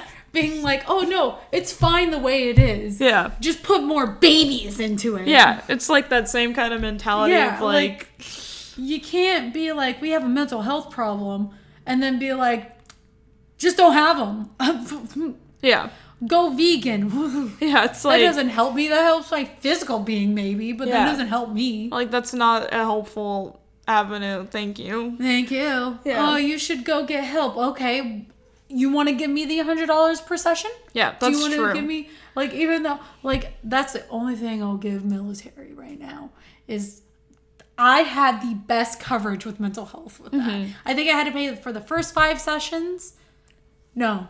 First 3 sessions, I had to pay full price. But everything else was completely free. They covered all of it. Which is nice, because therapy can be expensive. No cover, no anything. And then when I switched to state insurance, state medical insurance, then it became, it covers, but you have to pay $50, period 1. And that adds up when you're seeing them weekly. That's $200 a month. Yeah. And people who are, like, I wasn't balling. I didn't have that much money. Yeah. And luckily my therapist was really awesome. She didn't force payment on me. She said, just pay me when you can. But some people literally cannot do that. The only reason she was able to do that was because she was private practice. Yeah. Private practice is a little bit more lenient, but if it's public practice or like in a hospital or something, you have to pay those bills. Yeah. Private practice, they get to choose. Yeah, which I had the opposite thing. My former therapist, like, my insurance wasn't being billed, but I was being told that I was still in my deductible, and then she came back and she's like, here's your $1,000 bill. Can you pay this? And I was like... What? No. Like, what are you talking about? Yeah. So it's like, therapy can be so expensive, and it's like... And, yeah, I really wish there was a way... Because, again, my stance, being in psychology, is everyone should have a therapist. Yeah. Not everyone. Because there's some people who are naturally, like, they really don't need a therapist. Yeah. Which I can't fathom. Yeah. But, like, there needs to be, 1, we're in a shortage of therapists. 2, they're not getting funded enough. Yeah. Or they're not, like, they have to up their prices, whether it's because of insurance or it's because of X, Y, and Z. Private practices, they have to pay for, like, their area, whether it's a building or if it's a room.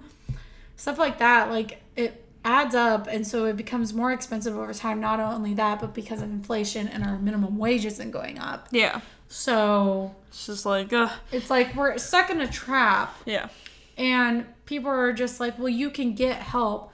Okay, how do I get help from... Because there is no free licensed therapists out there. There's no free licensed psychologists out there. The only free you can get is a counselor. And a counselor, I'm going to break something to you guys. A counselor doesn't need to be trained in psychology. They can be trained in anything and be a counselor. Which I found out in school. I did not know that. You do not need anything to be a counselor because a counselor isn't licensed. Licensed in nothing. So a school counselor, no offense, you don't have nothing. Yeah, they can help with more general They're things. good with peer. Yeah. Like a lot of, like, AA is done by a counselor, which is usually somebody who has experience, was in AA, and now they're leading AA. So somebody who has experience I see those as more reliable counselors than those who are just counselors just out of nowhere. And so that's why I never really cared for my school counselor. She was a really nice person. I didn't care much. She was like, do you need to talk about... Like, I had really bad mental health issues my sophomore year in high school. And she was like, I noticed there's been some issues. Your friends are kind of worried. Do you want to talk to me?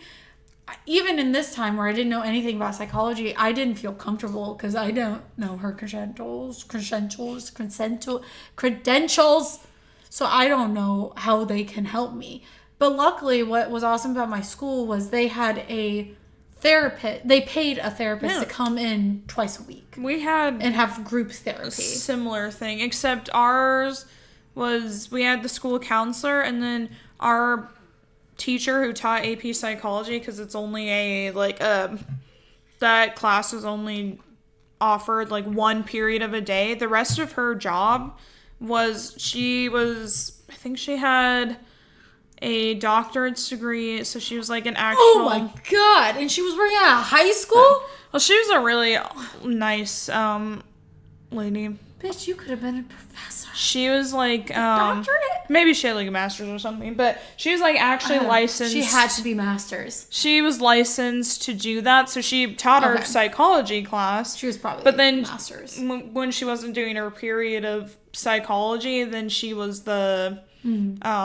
is it a psychiatrist or no psychologist? No, she was neither. Oh. If she was a master's, which she would have had, I do not see a PhD, a doctorate level working at high school. Not a chance. Unless she was really rich, because living on paying back doctorate degree. Oh no. So if she was a master's, she would have been licensed as a therapist. That's the only thing you could do. A psychologist, psychiatrist. Psychologist, you need a PhD or PsyD. Okay, I see. And a psychiatrist needs to have an actual doctor degree. So either a PhD or an DO. I think a lot of psychiatrists go into DO because you need medical experience because you're writing scripts. Yeah. But yeah, she had to be a master's. So she would have been a licensed therapist though. Yeah. But yeah, she probably has clinical. Yeah. And she was like there, and she was a teacher as well, so she was kind of a good person to have there because she could be there like all the time. And she also was a person who like would, if you were in a psychology class, you would kind of built a teacher student rapport, and so I always felt comfortable. I never went to talk to her, but I knew people who would. Ours was interesting. She was so nice. Ours was like referral based, basically. Like the school counselor had to put you in. Oh yeah. To it because it had to be something like people were making reports. Like I had one report on me from, I don't know, it was anonymous. It was from a friend, most likely, who I confided in. And she told the school counselor met with me. She asked if I needed help, and I think I said yes, but not from you. I said it in a nicer way, most likely, but I said yes. I want to see a therapist, but I don't know how. And then she made, like, I would get a pass, like, every math class, not every math class, like, every 2 weeks, one math class I would be out for, which was fine because math was my strongest standpoint. So somebody would just give me the homework and I was able to deal with it. But yeah, we would go into a meeting room and we would have, it wasn't individual, it was group therapy, which is a hit or miss sometimes. But like I saw somebody who I knew and I thought she was a popular girl. She was a cheerleader and she was in this group therapy because I had no idea about her experiences. And I was gonna say, back to my point, you never know. Yeah, people can be the most popular, like look like they're having they have the best life, but behind what they're portraying, you know, there's other things going on. Issues, yeah. So, yeah, make therapy more affordable. If you can't tell, we are mental health advocates in this podcast. Specifically, especially me, I should be. Yeah. I would be really shocked if I met somebody who was in psychology and were not mental health advocates. You never know. They might just be like, I'm here to become a doctor and make some money. Let's go. Most of the time, people who are in psychology either suffer from mental illness or have somebody closely related to them with their relationship, friendship, or like family, like familial, have some kind of mental experience. So they always go in, and most of the people there are very passionate about mental health awareness. It's not a quick... You're there. If you want to be a doctor, you go to medical school. Medical school, you'll get done in 5 years. Psychology, you need a bachelor's, you need a master's. Well, you don't need a master's, but most get a bachelor's, possibly a master's, or they go straight to PhD PsyD, which takes 8 years if you're doing it part-time. Full-time, I think it's 4 years. But, you know, it's not an easy way to go up.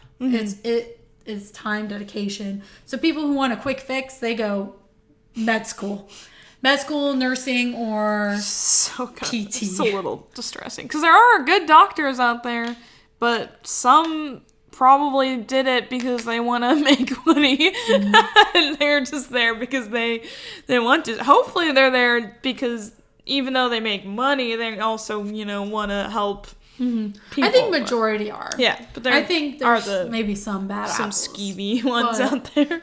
Most, I would say, are pretty good. I think what gets me is a lot of them are very cocky. Yeah. Because they have all this education and everything. But, like, there are, like, the hospital I work with, I work closely with a lot of the neurologists. Mm-hmm. And, I've had some iffy experiences, but overall I can tell, like, they are very passionate about their patients. They're very caring about their patients.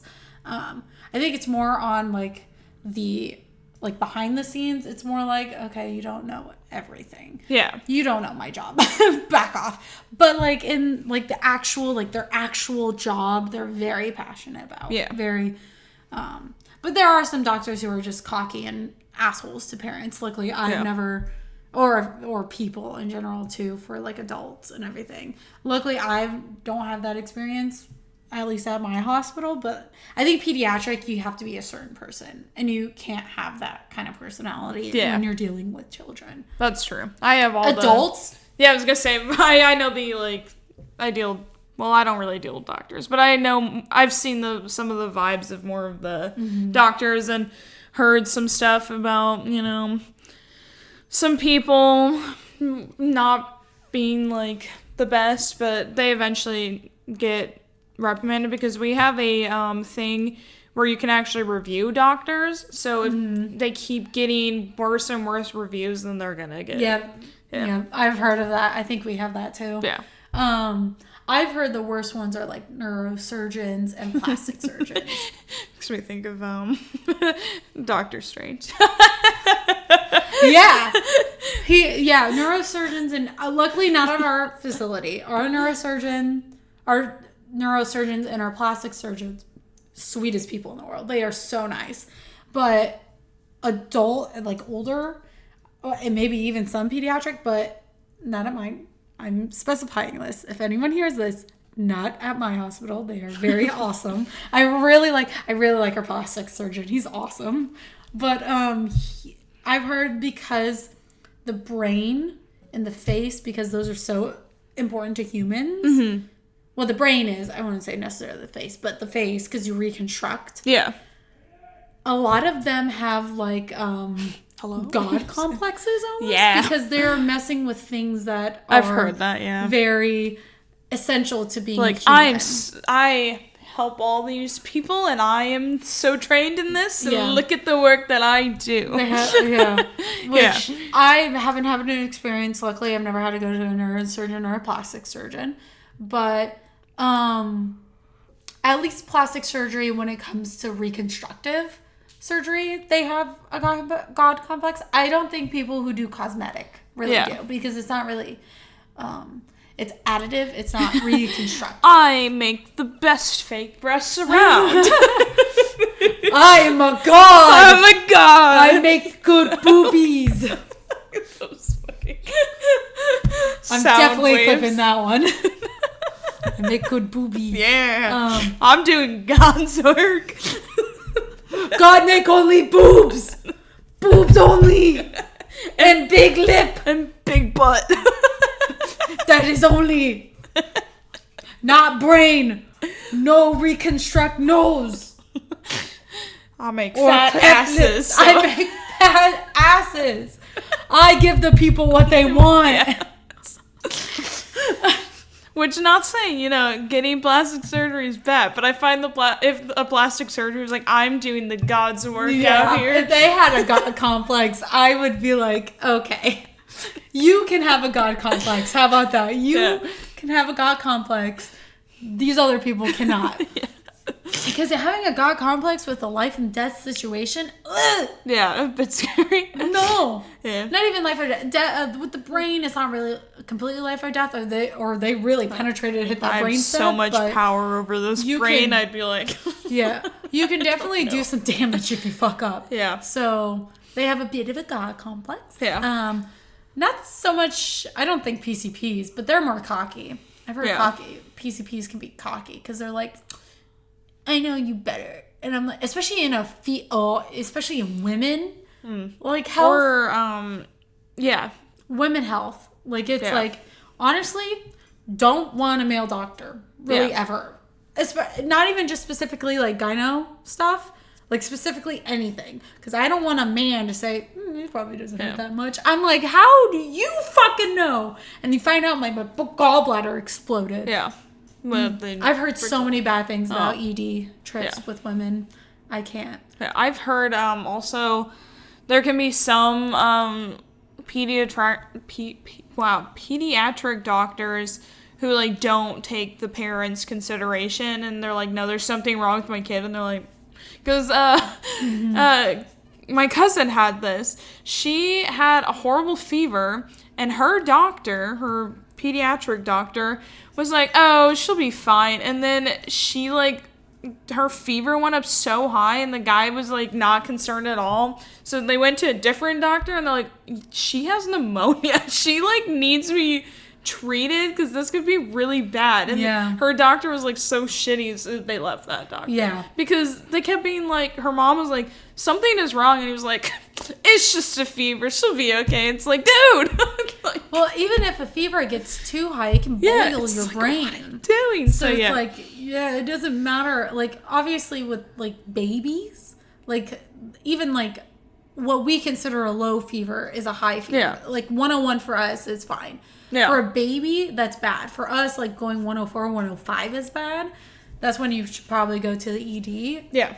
Especially like 106. Like, no. You need to go to the ED by then. Like one time I had 103, and my mom had to closely monitor my fever. Yeah, I think that's what Caitlin ended up having, like pushing into 104, and they went to the ED or an urgent care or something like that, and urgent care. They were like, like, and her doctor was like, don't go to the ED for a fever. Hopefully there are good doctors out there. Is the point. I'm hoping. Just like every profession, you have the bad apples out there. You know, you think all teachers would be really good, but then, you know, you have the shitty ones who sleep with, like, their students, so. Yeah. That's not really shitty. That's just illegal. Yeah. That's pedophilia. Illegal and a bad person. Like, cops. Yeah, so. Church officials. They're everywhere. Technically, that's not really a job. Well, yeah, you get paid by the church to be a pastor. Like. And some people get their rent free because they live in the church. Yeah.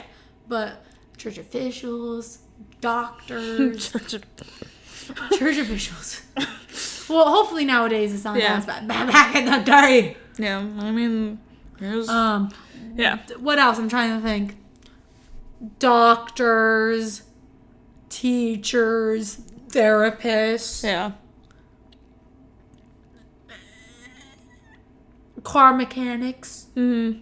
Try to upsell you, you know? Yeah.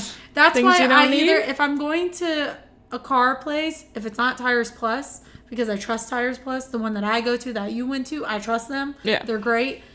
But if I'm going to any other car mechanic, I'm bringing a dude with me, or I'm going to a female-owned. Yeah, I trust my mechanic and then Tires Plus, and that's it. Anybody else? You want to borrow my Jeff? But I guess they make commission, probably, so it's like... That's why I don't like sales. No offense to salespeople, but if they're a good salesperson who can kind of sell something without being like super pushy, then I can, you know. Toyota is really good. The people that I had, really good, because I didn't even have to push that hard. Yeah. Or my grandpa didn't have to push that hard because I didn't know how to negotiate. Because they gave me a price, but then they looked at my credit score, so they downed my price. And then they were like, can you financially do that? And I'm like, I don't think I can. Can we bring it down $20? And they're like, yeah, we can bring it down $20. And they brought it down $20. They were great. My family's always had good experiences with them, too. Toyota is just really good. Overall, I would say it's good. You can get the bad apples out, but... Yeah, so bad apples everywhere. Bad apples, just like that demon. Such a bad apple. Yeah. You a baddie, aren't you? Sorry. Demon be a baddie, though. Let's go. Demon's also very I don't like how it looks. It's like... Kind of looks funny. When it shows, like, what it actually looks like, it's just, like, skeleton flesh-esque thing, and it's got, like, rows of, like, human teeth, like, jawbones. Ugh, I don't like how it looks. It's tall as fuck. Yeah. I thought it looked funny looking. You know what it kind of reminded me of? Have you ever seen Scary Stories to Tell in the Dark, that movie? I've seen the kill count for Okay, it. the Huggy monster. Kind of looked like that if it was tall and skinny. I was thinking of its final, like, being. I was thinking of the actual. Yeah, no, that was, like, its final form. Like, that's what you last see before it takes... I thought that was cool. I would scream. I wouldn't want it in front of me, but I thought it was Yeah, cool. if that thing was in front of me, CGI. I would also be traumatized. But I think that's also one that they had somebody make, like, a thing. It looks better when they just do it practical. But that thing scares me. I would probably be like, yep, it broke me. It's entering me now, like, and not in a fun way. Not in the fun way. Yeah. This thing literally takes to your jaw. It literally stretches so your jaw starts to, like, doesn't break. Well, it doesn't really break. You don't hear it breaking, but you see it opening. It's like stretching the skin and literally enters inside of you, and like she just like stops. Like no more fight. It's just like it's entered her and taken her over, and then she dies. And it was a cool. I think that was a really cool scene how it looked. Yeah, because it kind of reminded me of an anime. Yeah. Like, you would see that in an anime. Yeah. And you wouldn't bat an eye. That was one of the images that stuck with me after I watched the movie. Because the thought, again, my overactive imagination, the thought of that happening to me, no, it's taking me over. I am done for. Like, it's entering me. I would be so traumatized seeing that. Like, no thanks. Yeah, so I think the idea, going back to my original point, the idea of the smile is kind of, and we also see Sosie Bacon's character as well. When all this is kind of going on, like near the beginning, she also paints like a smile on her face, and you see her smiling in the mirror, practicing what she's gonna look like to go to her nephew's party. Mm-hmm. It's like she's not actually like happy, like she's seeing really like fucking scary shit. Yeah. But she's like still putting on this face, and this is, also before she kind of starts to tell people. So she's like, this weird shit's going on, but I'm fine. But she thinks it's trauma related. Yeah, she's a therapist. Well, she's a psychologist. Like, she works in a hospital. So, or she's a therapist. I don't know exactly which one she has, but I would think she's a psychologist because she has her own office and it's a nice office and everything. But she's a psychologist, and she's just like... Leonie looks funny right now. Oh, she got scared. I think so she's like reasoning it, saying like, this is trauma based, this is just PTSD, just messing with my brain, stress induced psychosis is what she said. Mm-hmm. So yeah, also interesting undertones of like schizophrenia. Yeah, because it's kind of like schizophrenia, but again, schizophrenia's emphasis is more auditory and not visual. I also think the way that people kind of react to her, like, it kind of sucks because nobody's really believing her. So it's kind of, like, people being like, you're just, people say a lot of things to her. They're like, you're just losing it. You're crazy. Mm-hmm. Like, which it's like, even if this wasn't an entity, doesn't mean she's like a crazy person. Like, we see, Well, I mean, if you have a dead cat and a present for your nephew, I think you're getting a little unhinged. Yeah, I was thinking more, like if she was like seeing things, because like we see Carl and he tends to, have like these thoughts of like death, and it's not like the movie's being like, oh, Carl's a crazy. We see him as a sympathetic character. So like her experiencing these things and nobody believing her, they're kind of just dismissing her as like you're a sad reality of a lot of schizophrenics. Yeah, so that's what I was sad. also thinking, is kind of the dismissal of, like, what's happening with her, even though what is happening with her is not schizophrenia. It's, like, an entity haunting her. It's just, like, I wish people would have actually stopped to, you know, try to, like, talk to her. Like, I mean, Joel does, but her fiance is, like...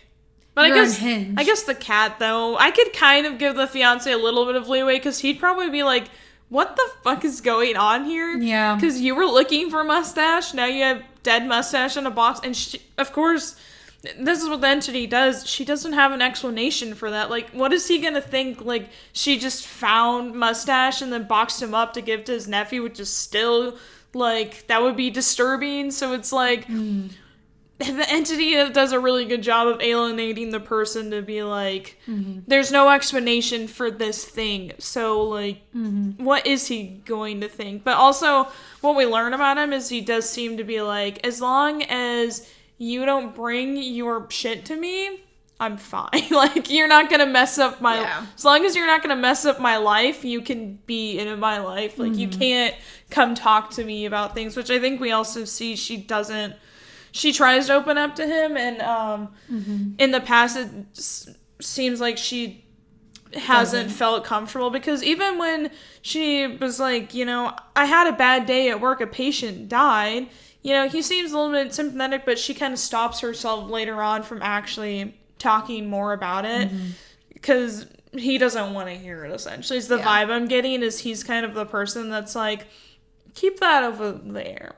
Yeah. Because he even says that about his mom. He's like, oh, I always worried that your trauma with your mom was he kind of gave the vibe of, I was always worried the trauma with your mom is going to fuck up my life. Like, not even to care about how it affects her. It's more like, as long as you don't affect my life, you go have your trauma in the corner kind of thing. So, also, as a therapist, never ambush your patients. Yeah.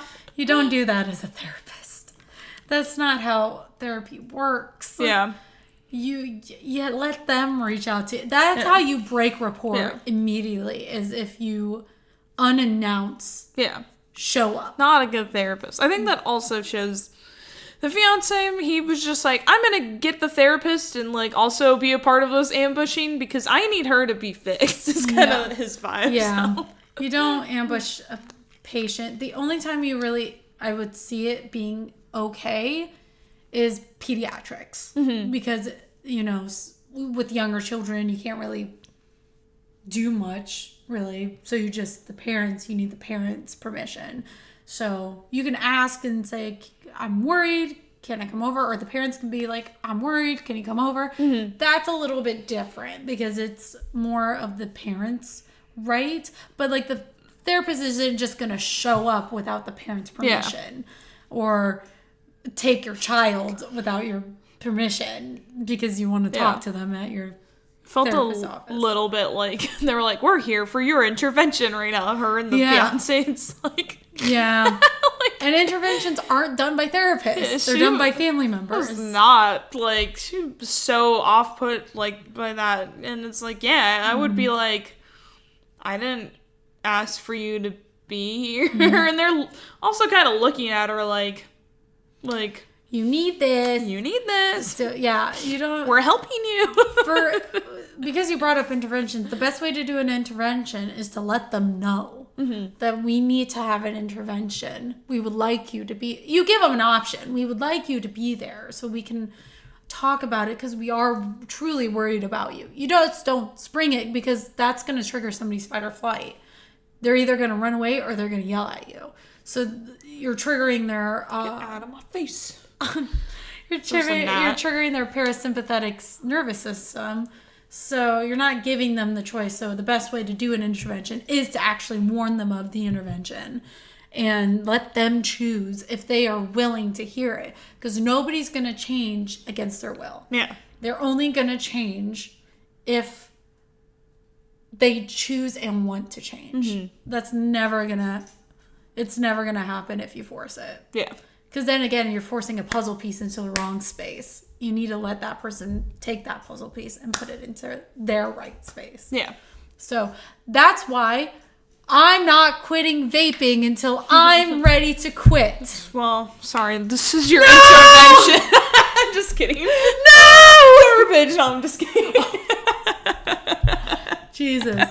Kidding, I wouldn't do that. Stabbed myself under nails. I did do that once to my mom. I was, I think in middle school, I wanted her to stop smoking, so I took her cigarettes.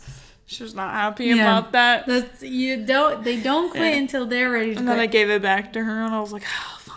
The only time I'm like, okay, maybe forced intervention would be like mental health, like crises. Yeah. Like they need to go to a hospital like right now.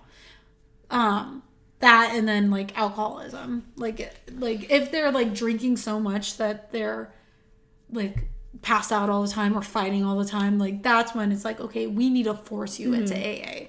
And usually police will do that as a part of their, if they did something illegal, they would be forced into AA meetings. I don't know why it's called AA. I know it's Alcohol Anonymous, but most of the time it's not anonymous. Yeah. Like you sign a thing or you say your maybe name. it's because like when you go there you get to know the people, but maybe it's like you don't know who's there. Like as an outsider, you're gonna be like, oh yeah, I know. Unless you tell people. Yeah, but then it's not AA anymore. It's no. Yeah. AK. Oh no, not AK. That is a gun. Or is AA stand for Alcohol's Anonymous? Al-Anon? Or is that just the... Al-Anon? What is that? I've heard Al-Anon. What is that? Anon?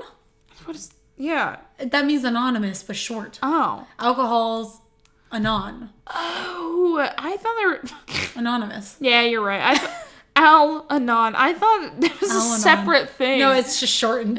Never mind. It's shortened. Duh. Okay, we're getting to the 2-hour mark. We went way over. Yeah. 30 minutes over. Whoops. We like this movie. We're not doing plus and minuses. We already talked about plus and minuses. Yeah.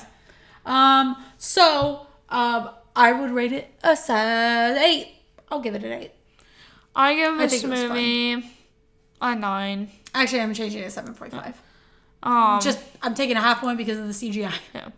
And also, quick update, no podcast next week. I'm going to be a crazy person, and I'm going to make up 8 hours of work in 4 days. So I will not... We will not be recording be next able week. to. And I got to figure out how I'm going to do school, so it's going to be crazy. Yep. So none next week. Yeah. Maybe the week after, we'll see. Yeah. So just warning, we might be 2 weeks out. We might be just 1 week out. Yeah. You'll see it. Yeah. Well, you might not see it. There might not be any views. Yeah. The fake laugh. We're talking to no one. We're talking to someone. Yeah. One day. Hopefully. Yeah. Bye-bye. No. Go ahead. Just done. That's it. That's it. I'm tired. I'm starving. Don't be an Edward. You forgot what to say, didn't you? Yeah. Yeah. Go watch Friends, the TV show. Not your actual friends. Don't say it. Don't do it. Watch your Friends. No! Friends update. I am on episode 18 of season 7. So almost season 7. Woo! I get to see the wedding soon. Oh, yay. I'm excited. Fun. I like that wedding. Yeah. It's a fun wedding. It's a cute wedding. I'm excited. It's not a wedding you would like, though. It's a wedding you would like for other people, but not for your wedding. Oh, yeah, like, not my wedding. But not your personal I'll, like, wedding. see, like... Yeah. You'll like the wedding, you just wouldn't want it to be your wedding. If Ross actually does bagpipes, I'm jumping out. I won't say anything. That was horrible noise. I think, well, because I've heard bagpipes and I like them. Ross just needs to stop playing instruments because his keyboard is also just stop. Yeah. Yeah. Yeah. Enough, Ross. No more instruments. Stop Did it. you see the ending of that episode where they put the blooper in? No, I did not. You should watch the blooper of that because when Phoebe starts singing, everyone just breaks character. Oh, and yeah, she when laughs halfway through. Max likes to skip over the ending scene, so I have to physically stop. You can Google it. I forget, but yeah. Google it. There's a clip. But anyways, she gotta go pee. Yes. I can see your pee dance. Yeah. All right. Cut.